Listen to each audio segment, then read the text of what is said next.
Kathy, you have talked to me about looking at cerebral palsy as a challenge. Yes. Tell me more about that. It's a challenge because it is difficult, it is frustrating, it is sometimes painful for people, but there are ways of getting better.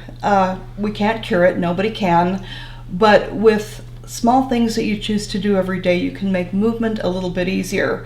And cerebral palsy is a condition where you have problems with movement.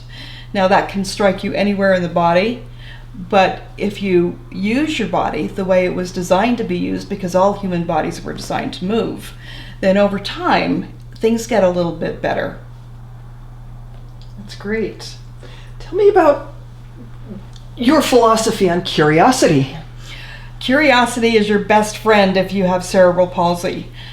It's your very best friend, because if you're going to take the challenge and do what your doctors and therapists tell you to do, and in my case, do physical therapy, then if I say to myself, if I do everything they tell me to do and I do it every day, I wonder what's going to happen in 6 months or a year or 5 years or 10 years if I'm still alive. I could be doing a lot better. I wonder. Well, there's only one way to find out, and that's to do what my doctors and therapists have suggested I do. And then it becomes an adventure, because there's one thing we know about, and not everybody might know about this, but there is such a thing as brain plasticity.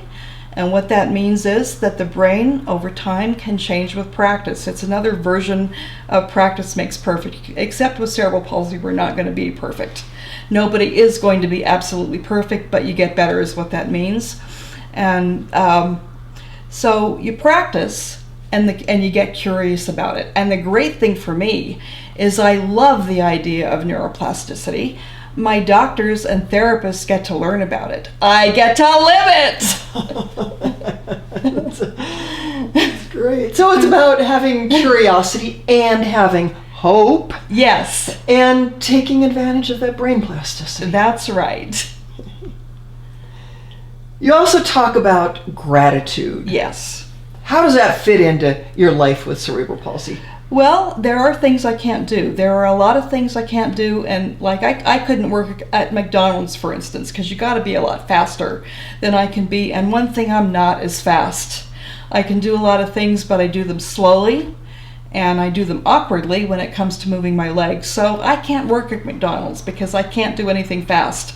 I could never be a cardiac surgeon or work in an emergency ward, because by the time I get to the patient, they're going to be gone, so I can't do that. So there are a lot of things I can't do, but there are things I can do. I can study, I can think, I can move, and there are people with cerebral palsy who can't use their arms. I can use mine. There are people with cerebral palsy who can't get out of a wheelchair. I can walk. There are people who will never get much of a chance to have friends or get out there and be social because of the way their lifestyle is and the severity of the disability. I can do that. And I'm independent. I can drive. I can take care of all of my daily activities of living slowly, but I can do it. And I'm very grateful for that. And I'm very grateful to live in a time when there are doctors and therapists who can help us, and when there is technology that can help us, because we didn't always have that. I am old enough to remember when a lot of disabled people were just thought to be able to do nothing, and they were living with their families all their lives, and sometimes they were hidden away because the families were ashamed of someone who was disabled because they didn't think they could do anything, and they were just kind of a burden to everybody. And luckily we don't live in that time anymore. And you've been able to work for 31 years as a social worker. Yes. And to make videos to help people with cerebral palsy live better. Yes. So I said I didn't teach. Well, now I have the opportunity to teach. So I guess maybe I've done everything in social work now. Yes, I think you have. Yeah.